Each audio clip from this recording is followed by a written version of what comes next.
नमस्कार सभी साथियों के लिए। मैं राज सर एक बार फिर हाजिर हूँ डेडिकेट कोचिंग क्लासेस गोपालगंज सागर के इस यूट्यूब चैनल में। मध्य प्रदेश शिक्षा पात्रता परीक्षा की 3rd क्लास लेकर संस्कृत व्याकरण और शिक्षण वीडियो के अंतर्गत ये हमारी 3rd क्लास रहेगी। बाकी की 2 क्लासेस हमारी हो चुकी हैं। ठीक है, अब की बार वर्ग 3 इसी उद्देश्य के साथ हम अपनी 3rd क्लास को चालू करते हैं। तो 3rd क्लास में हमारा संस्कृत व्याकरण के अंतर्गत आज जो हमारा टॉपिक रहेगा वो हमारा रहेगा महेश्वरी सूत्र। आज की जो हमारी क्लासेस रहेगी वो बहुत ही इम्पोर्टेंट क्लास रहेगी, सभी के लिए मोस्ट इम्पोर्टेंट क्लास रहेगी। तो आप लोगों को ये क्लास बहुत ही ध्यान से समझना है और यदि किसी को कोई प्रॉब्लम्स होती है तो कमेंट में आपको बताना है, क्योंकि यदि आपने महेश्वरी सूत्र नहीं समझा तो आपको आगे की जो और क्लासेस है, प्रत्याहार क्लास कल हमारी रहेगी प्रत्याहार की क्लास, तो वो आपको महेश्वरी सूत्र से ही संबंधित है। तो ये आपको बाकी क्लासेस समझ में नहीं आएंगी। और जो अभी क्वेश्चंस रिसेंटली बन रहे हैं वो महेश्वरी सूत्र से व प्रत्याहार से बहुत ही सारे क्वेश्चंस अपने एग्जामिनेशंस में बन रहे हैं। तो इस तरीके से आपको ये क्वेश्चन सभी करने के लिए आपको ये क्लास बहुत ही अच्छे तरीके से देखनी होगी। चलिए स्टार्ट करते हैं हमारी आज की क्लास।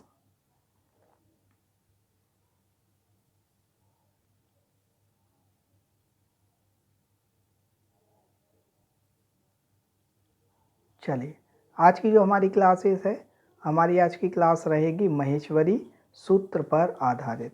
ठीक, महेश्वरी सूत्र के अंतर्गत हम देखेंगे कि महेश्वरी सूत्र के और अन्य नाम क्या क्या होते हैं, है ना। क्योंकि महेश्वरी सूत्र तो सभी को पता है, बट आपको ये लिखा नहीं दिया जाएगा, क्योंकि इस नाम से सभी पहचान जाएंगे कि हाँ महेश्वरी सूत्र जो है आपका क्या होता है। महेश्वरी सूत्र के अन्य नाम आपसे पूछे जाते हैं, ऑप्शन में आपसे पूछा जाता है कि महेश्वरी सूत्र के और नाम क्या क्या हैं, तो आपको याद रखने हैं।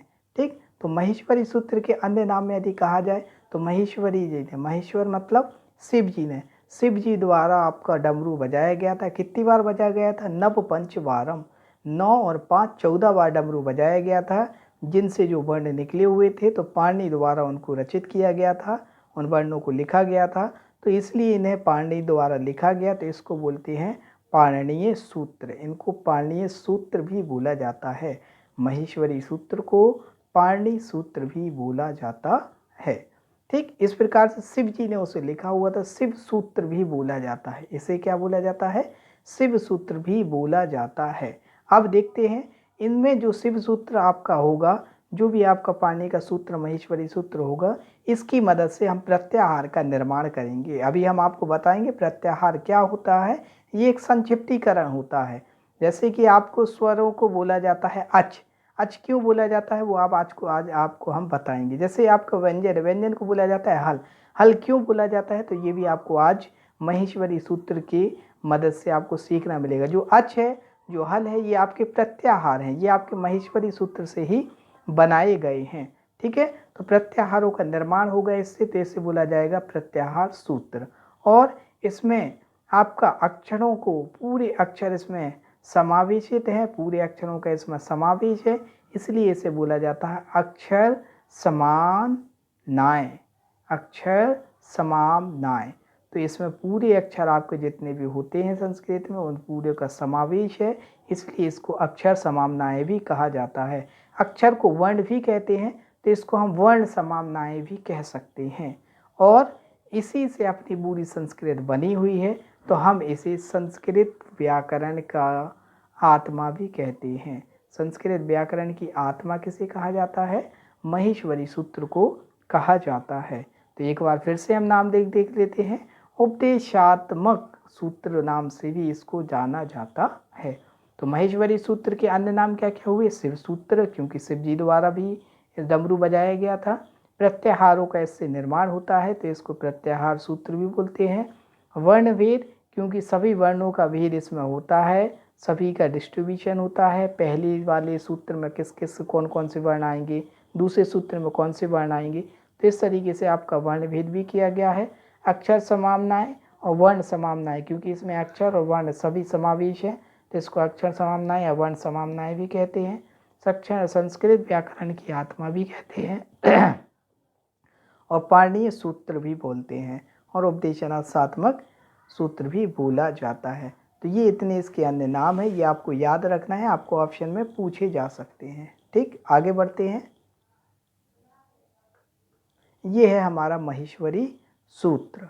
महेश्वरी सूत्र में आपको ये एक जो इसमें श्लोक आपको दिख रहा है, ये आपको पढ़ाता हूँ मैं कि नृत्ता विशारे नटराज राजो ननाद ढक्कम न पंचवारम उधर तो काम शनकादि सिद्धांत। एक मिनट में आपको ये एरर कर हटा देता हूँ, जिससे आपको ये एतद विसर्जी शिव सूत्र जालम, मतलब ये आपका एक शिव सूत्र जाल है, इसको शिव सूत्र जाल भी बोला जाता है। एक मिनट, आज का जो क्लास है वो आपका डिस्टर्ब कर रहा है, एक मिनट देख लेता हूँ मैं सेटिंग। हाँ, जो शिव सूत्र जाल भी बोला जाता है, ये आपको याद रखना है। नव पंच बारम, नव मतलब 9, पंच मतलब 5, तो आपका 9 और 5 मिला के आपका हो जाएगा 14। मतलब आपका जो महेश्वरी जी हैं उन्होंने 14 बार डमरू बजाया था, उससे आपकी इस पूरी वर्णमाला का क्या हुआ है, उद्गम हुआ है। यहाँ पे लिखा हुआ भी है कि नृत्य मतलब तांडव, तांडव के अवसाद समाप्ति पर नटराज शिव ने सनकादि ऋषियों की सिद्धि और कामनाओं के उद्धार पूर्ति के लिए नव पंच बार डमरू बजाया। इस प्रकार 14 शिव सूत्रों के ये जाल प्रकट हुए। ठीक, तो उन्होंने आपका ऋषियों को सिद्धि करने के लिए, कामनाओं के उद्धार के लिए आपका ये डमरू बजाया हुआ था, और ये आपको 14 ही सूत्र आपको यहाँ पे दिए गए हैं। तो इसको आपको ध्यान से क्या करना है, समझना है। ठीक, इसके बाद आगे बढ़ते हैं। ये है हमारा शिव सूत्र। समझने के लिए अब हम जानते हैं पूरी जानकारी कि जो शिव सूत्र आपका महेश्वरी सूत्र है, ये हमारे लिए पढ़ाई के हिसाब से बहुत ही इम्पोर्टेंट क्यों माना जा रहा है, क्यों हमें ये पढ़ना चाहिए, इससे किस टाइप के हमारे क्वेश्चंस एग्जामिनेशन में बनेंगे। ठीक, तो इसको आपको समझने के लिए चलिए आगे बढ़ते हैं। तो जो शिव सूत्र है वो आपके कुल मिला के पहले तो 14 हैं। आपको पहला क्वेश्चन ये बनता है, महेश्वरी सूत्र कितने हैं, 14 हैं। एक बात, अब आगे बढ़ते हैं कि इसमें ये देखा जाएगा कि पहला, दूसरा, तीसरा, ये आपको सभी दिख रहे हैं। यहाँ पे जो स्टार्टिंग के 4 आपके जो क्या होते हैं, सूत्र होते हैं, ये आपके स्वरों से संबंधित होते हैं। मतलब आपको दिख रहा होगा आ, ई, उ, री, लिर, ए, ओ, आई, औ, ये सभी क्या है, आपके स्वर हैं। मतलब आ, ई, उ, री, लिरे, ए, ओ, आई, औ, ये आपके 9 क्या हैं, आपके स्वर हैं। तो ये स्वर आपको पहले से लेके चौथे सूत्र तक, मतलब स्टार्टिंग के जो 4 सूत्र हैं महेश्वरी सूत्र, स्टार्टिंग के 4, वो उसमें स्वरों का समावेशन है। स्टार्टिंग के 4 सूत्रों में स्वरों का समावेशन है। एक मिनट,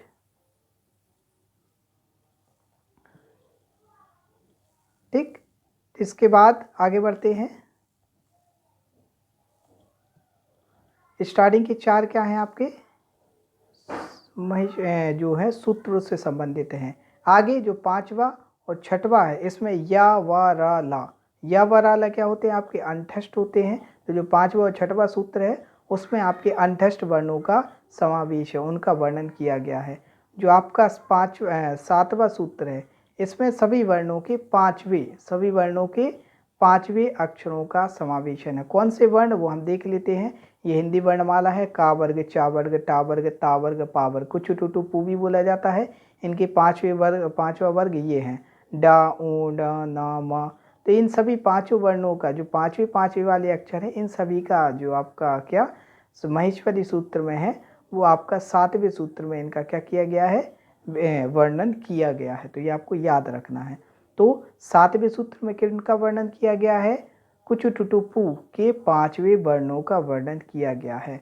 8वां और 9वां सूत्र में देखें हम, तो इसमें इन्हीं वर्णों के चौथे, मतलब ये दिख रहा है शा, भ, घ, ढ, ध। तो हम यहाँ पे आपको दिखा सकते हैं, ये है आपका घा, झ, ढ, ढ, भ। तो ये सभी आपके चौथे वर्ण हैं। चौथे वर्ण आपके 8वें और 9वें आपके महेश्वरी सूत्र में क्या इनका वर्णन किया गया है। तो ये आपको याद रखना है। 10वें में आपको किया गया है सभी वर्ण के तीसरे वर्गों का। तो पहले दिखाया गया है 5वां, 5वें किस किस में है आपके, 5वें हैं आपके 7वें में।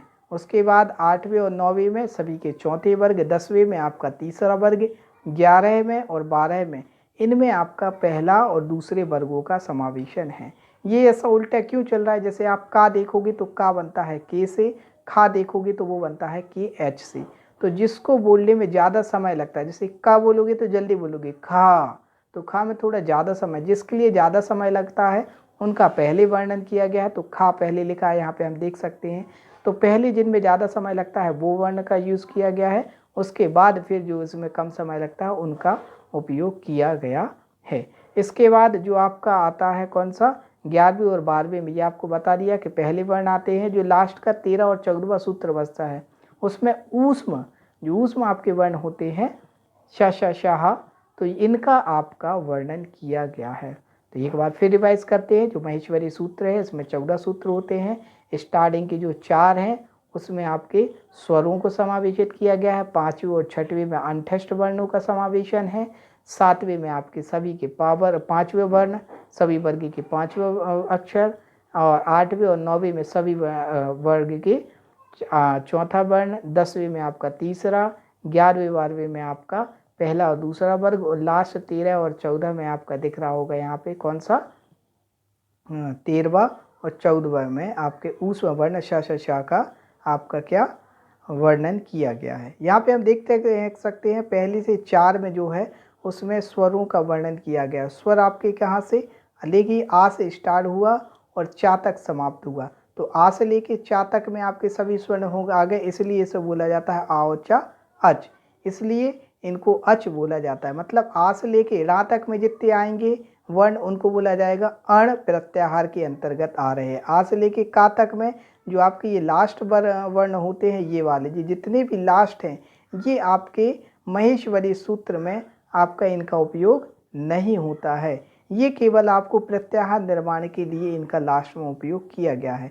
यदि आप काउंट करोगे तो काउंट करने पर आपको ये जो हलंत वाले शब्द हैं लास्ट वाले, इनको आपको निगलेक्ट करना पड़ेगा, छोड़ना पड़ेगा। उसके बाद आप काउंट करोगे तो देखोगे कि हाँ आपके टोटल मिला के 9 आपके वर्ण होते हैं, 9 आपके क्या होते हैं, स्वर होते हैं, और 33 आपके क्या होते हैं, व्यंजन होते हैं। कुल मिला के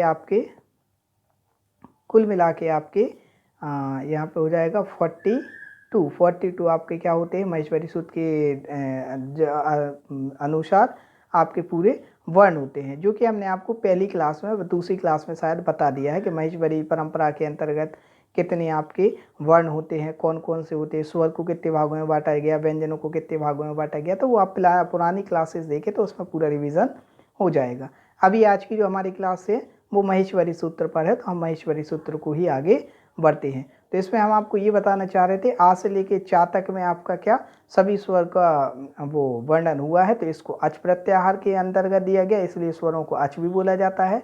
और ये हा से लेके यहाँ लास्ट में ला तक व्यंजनों को किया गया है समावेशित, तो हल आपको व्यंजनों को कहा जाता है। आगे बढ़ते हैं। ये आपको ध्यान रखना है, इनसे क्वेश्चन बनते हैं कि स्टार्टिंग की जो 4 सूत्र हैं वो स्वरों से संबंधित है, 5वां 6वां अंतस्थ से संबंधित है, 7वां वाला तीसरे का आपका कहाँ होगा, ये आपके दूसरे वर्ण कहलाएंगे, ये आपके पहले कहलाएंगे। ठीक है, आगे बढ़ते हैं। आगे ये आपको जानकारी ये पढ़ना है, ये आपका क्वेश्चन में बनता है। जो आपके हस्व होते हैं वो आ ई उ ऋ होते हैं। ठीक है, संयुक्त आपके होते हैं कौन कौन से, संयुक्त आपके होते हैं ए ओ आई औ, ये आपके संयुक्त होते हैं। इसके बाद इनको अच बोला जाता है। अच क्यों बोला जाता है, आ से ले चा तक में इनका क्या किया गया है, पूरा विस्तृत वर्णन किया गया है, तो अच इसको प्रत्याहार बोला जाता है। आ ई उ ऋ ए ओ आई औ, है ना। स्टार्टिंग के जो 4 स्वर हैं वो स्वरों से संबंधित है। स्टार्टिंग के 4 जो क्या है सूत्र है वो स्वरों से संबंधित है। इनको स्वर विधायक भी बोला जाता है, क्योंकि स्टार्टिंग के 4 में स्वरों का विधेय है, तो इसे स्वर विधायक भी बोला जाता है। स्वर को अच भी बोला जाता है, तो इसे अच विधायक भी हम कह सकते हैं। तो स्टार्टिंग के जो 4 हैं वो आपके स्वरों से संबंधित है, तो इसे स्वर विधायक या अच विधायक कह सकते हैं। जो लास्ट के हमारे क्या हैं 10 हैं वो हमारे व्यंजन से संबंधित है, इसलिए उसे व्यंजन विधायक या हल विधायक भी कह सकते हैं। ठीक, तो ये आपके क्वेश्चन बन सकता है कि इस प्रारंभिक 4 किससे संबंधित है, स्वरों से, इन्हें क्या कहा जाता है, स्वर विधायक या अच विधायक कहा जाता है। अंतिम 10 व्यंजन से संबंधित है, इसको व्यंजन विधायक या अच हल विधायक भी बोला जाता है। आगे बढ़ते हैं। चलिए, अंठस्थ स्वर व्यंजन, अंठस्थ व्यंजन आपके या व रा ला होते हैं। आपको ये हमने पहले पढ़ाए हुए थे, 4 होते हैं या व रा ला। उसमें आपके 4 होते हैं श श शाह। ठीक है, स्टार्टिंग के 4 क्या है, इनको अच प्रत्याहार बोला गया है। स्टार्टिंग के 4 स्वरों से संबंधित है, इसे अच प्रत्याहार के अंतर्गत लिया जाता है। जो 5वां और 6वां है वो अंठस्थ वर्ण लिए गए हैं, उसको यण, क्योंकि या से लेके आपका णा तक ये आपके वर्ण होते हैं, तो इसको यण प्रत्याहार बोला गया है।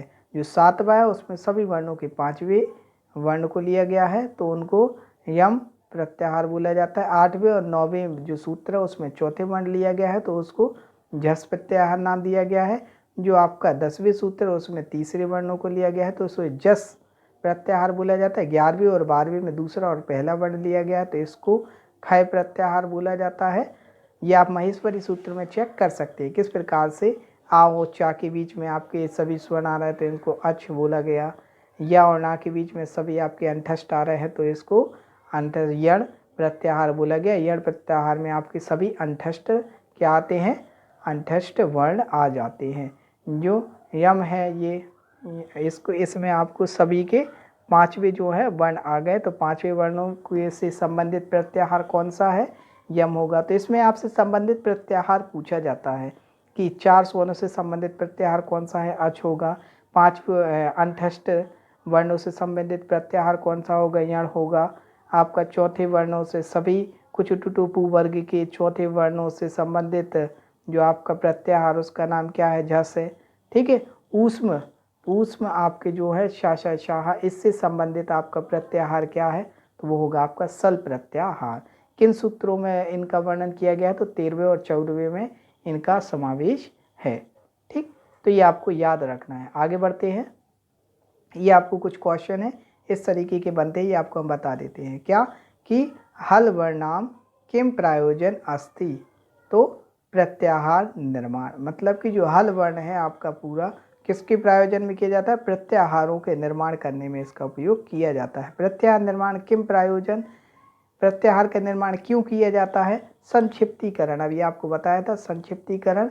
संक्षिप्त में मतलब सभी स्वरों को आ से चा के बीच में समावेश किया गया है, तो उसको अच प्रत्याहार बोल देते हैं। तो ये संक्षिप्तीकरण है। आ से लेके चा तक में कौन आए, सभी स्वर, तो उसको अच नाम दे दिया, एक संक्षिप्त नाम दे दिया, जिन्हें हम बोलेंगे प्रत्याहार। प्रत्याहार की कल हमारी एक अलग से क्लास रहेगी प्रत्याहार से, क्योंकि बहुत सारे क्वेश्चंस आपके एग्जामिनेशन में बनते हैं, तो आपको कल की क्लास ज़रूर देखना है। और जो आज की क्लास है इसको आप देख रहे हैं, प्लीज़ इसको लाइक ज़रूर करें, है ना।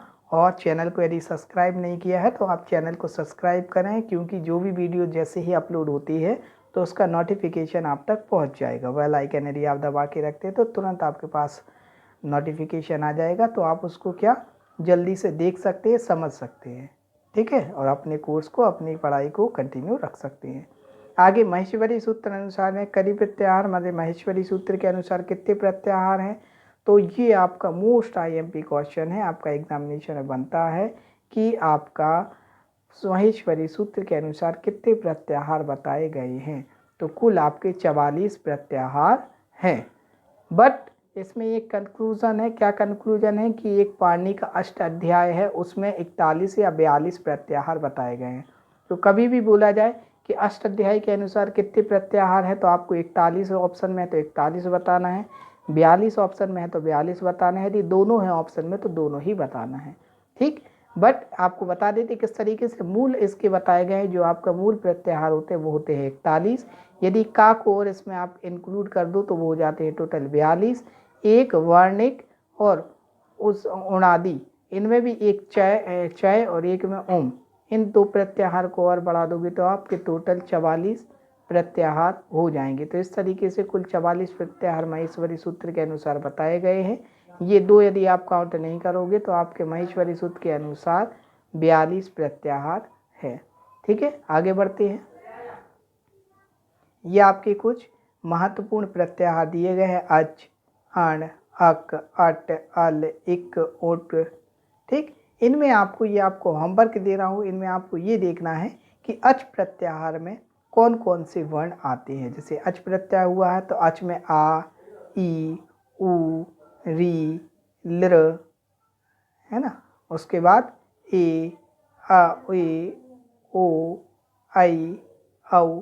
तो इस तरीके से आपको क्या करना है, इनकी प्रैक्टिस करना है और देखना है कि आपको अच प्रत्याहार के अंतर्गत कितने वर्ण आ रहे हैं, कौन कौन से वर्ण आ रहे हैं, अण प्रत्याहार के अंतर्गत कौन कौन से वर्ण आ रहे हैं, अक के अंतर्गत कौन कौन से, अट, अल, इक, उक, ये सभी जो आपके वर्ण हैं प्रत्याहार हैं, इनके अंतर्गत कौन कौन से वर्ण आ रहे हैं। तो आपकी प्रैक्टिस भी होगी, आप देखोगे तो आपको समझ में भी आएगा, कंसेप्ट आपको क्लियर होगा कि हाँ प्रत्याहार निर्माण कैसे होता है, किस प्रत्याहार के अंतर्गत कौन कौन से वर्ण आते हैं। तो ये क्लास आपकी मोस्ट इम्पॉर्टेंट क्लास है। एक बार मैं ब्रीफली रिवीजन कर देता हूँ, बता देता हूँ। देखिए, तो सबसे पहले महेश्वरी सूत्र के उपनाम है शिव सूत्र और प्रत्याहार, वर्णभेद, अक्षर समानताएं, वर्ण समानताएं, संस्कृत व्याकरण की आत्मा, पाणिनीय सूत्र, उपदेशात्मक सूत्र, ये आपके महेश्वरी सूत्र की कुछ जानकारी है। ये हमने आपको बता दी है। स्टार्टिंग के 4 आपके स्वरों से संबंधित है, 5वां 6वां आपके अंतस्थ वर्णों से संबंधित है। जो सभी के 5वें वर्ण होते हैं वो 7वें सूत्र में मिलेंगे। जो सभी वर्ण के आपके चौथे अक्षर होंगे वो आपको सभी 8वें और 9वें सूत्र में मिलेंगे। तीसरे वाले आपके 10वें सूत्र में मिलेंगे और दूसरा और पहला आपको 11वें और 12वें सूत्र में, और जो ऊष्म आपके क्या है वर्ण है उनको आपको 13-14 में देखने मिलेगा। तो इस तरीके से आपको ये याद रखना है इनसे, क्योंकि आपके प्रत्याहार का निर्माण होता है। लास्ट वाले वर्ण को स्टार्टिंग वाले वर्ण से मिलाने पर जो आपका एक शॉर्ट संक्षिप्तीकरण शब्द बनता है उसको प्रत्याहार कहते हैं। ये आपको वर्ण हमने समझाने के लिए का वर्ग, चा वर्ग, टा वर्ग, पा वर्ग, ये 5वां वर्ण है। इसी प्रकार से चौथा वर्ण, तीसरा वर्ग, दूसरा वर्ग, पहला वर्ग आपको याद रखने हैं। ह्रस्व होते हैं आपके 5, संयुक्त होते हैं आपके 4। अच प्रारंभिक जो 4 हैं स्वरों से संबंधित है, इनको स्वर्ण विधायक या अच विधायक भी बोला जाता है। अंतिम जो 10 हैं वो व्यंजन संबंधित है, उनको व्यंजन विधायक या हल विधायक भी कहा जाता है। ऊष्म आपके कितने होते हैं, अंतस्थ कितने होते हैं, 4 होते हैं, यावराला। ऊष्म होते हैं आपके शशशाह। प्रथम 4 स्वरों से संबंधित अच प्रत्याहार होगा। 5वां 6वां अंतस्थ से संबंधित यण प्रत्याहार होगा। 7वां 5वें वर्ण से संबंधित यम प्रत्याहार होगा। 8वां 9वां चौथा से संबंधित झस प्रत्याहार होगा। 10वां तीसरे वर्ण से संबंधित जस प्रत्याहार होगा। 11वां 12वां में आपका दूसरा और पहला वर्ण होगा, इसको खय प्रत्याहार बोलेंगे। 13वें और 14वें में ऊष्म आपके वर्णों का व्याख्यान होगा, तो इसको सल प्रत्याहार के अंतर्गत लिया जाएगा। आगे हल वर्णम किम प्रयोजन अस्ति प्रत्याहार निर्माण। प्रत्याहार निर्माण किम प्रयोजन क्यों होता है, संक्षिप्तीकरण के लिए महेश्वरी सूत्र के अनुसार आपके 44 प्रत्याहार हैं। पाणिनी अनुसार आपके उनके अध्याय में 41 या 42 बताए गए हैं। तो 41 ऑप्शन में है तो 41 लगाना है, 42 ऑप्शन में है तो 42 लगाना है, दोनों ऑप्शन में है तो दोनों ही आपको लगाना है। वार्णिक में एक चय और एक उनादि में आपका सल प्रत्याहारों का जिक्र किया गया है। तो इस तरीके से ये दो मिला के आपके कुल 44 आपके प्रत्याहार हैं। आगे बढ़ते हैं। ये आपको कुछ इंपॉर्टेंट अति महत्वपूर्ण प्रत्याहार आपके प्रैक्टिस के लिए, होमवर्क के लिए है।